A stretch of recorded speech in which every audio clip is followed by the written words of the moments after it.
Hey guys.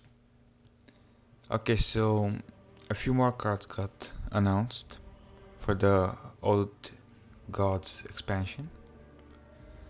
So first up we have Forbidden Shaping. Priest card, technically not 0 mana. Spend all your mana and summon a random minion that costs the same amount of mana that you spent. This card will be auto-include in every priest deck in my opinion.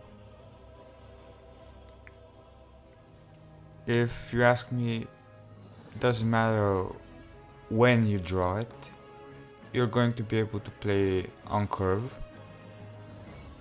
Well, my only question is, what happens if you get Catan?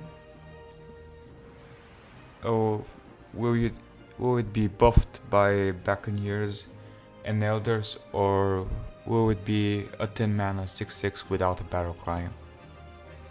Alright, so next up we have Forbidden Flame. Mage spell. Technically not 0 mana. Spend all your mana and deal that much damage to a minion as the mana you spent.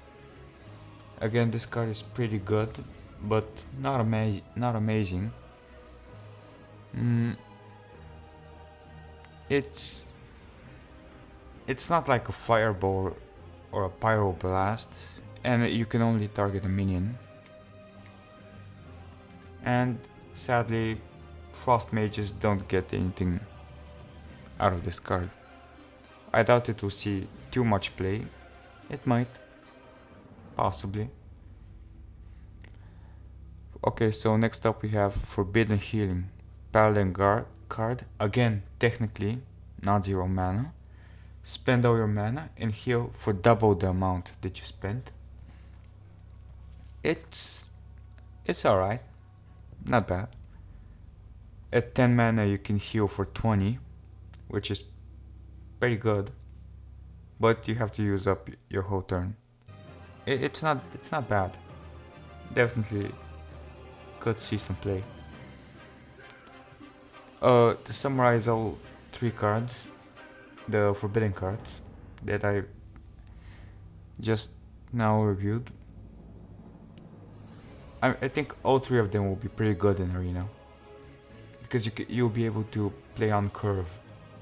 You'll use up all your mana to do the action you want. Alright, so next we have Giant Sandworm. Hunter card, 8 mana, 8/8. If you kill a minion with this card, it can attack a second time.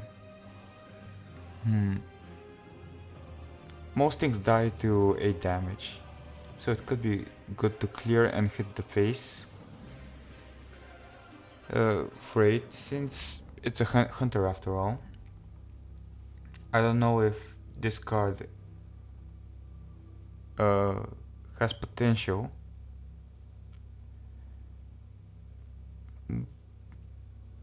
It all depends on how the meta shifts. If the game really does slow down a lot, because if it's some sort of new face hunter after the expansion and they remove Nax and GVG from the standard format, the game will slow down. It should slow down, but they might make up some face hunter again. Alright, so next we have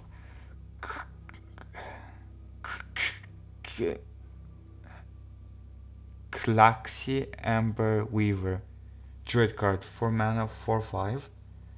If Catan has 10 attack or more, gain 5 armor. In a Catan team deck, it will be pretty insane if you turn 2 Buccaneer and play another Buccaneer on turn 3. In that case, it would be a Twilight Drake at its fullest potential. It's not likely, and you won't lose the turn 2, turn 3, and turn 1 possibly. But it's not very likely for that to happen. It's not impossible, but it's not impossible. It's not very likely. But it's still a 4 mana 4/5, which is pretty good stats in Arena 2. And even if it does get silence,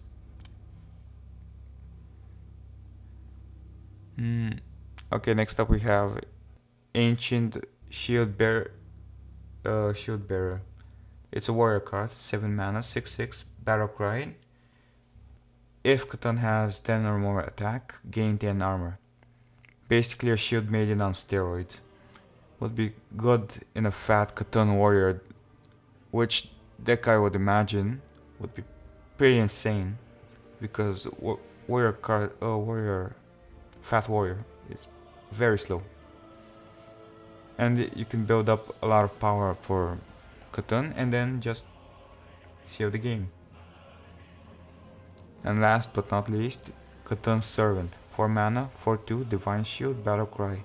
2/2 for Catan. Okay, so to put this in perspective, it's a Scarlet Crusader, and that costs 1 more, but gets 1/1, and a Battle Cry that will help you wrap up the game later on. Not too bad if you ask me.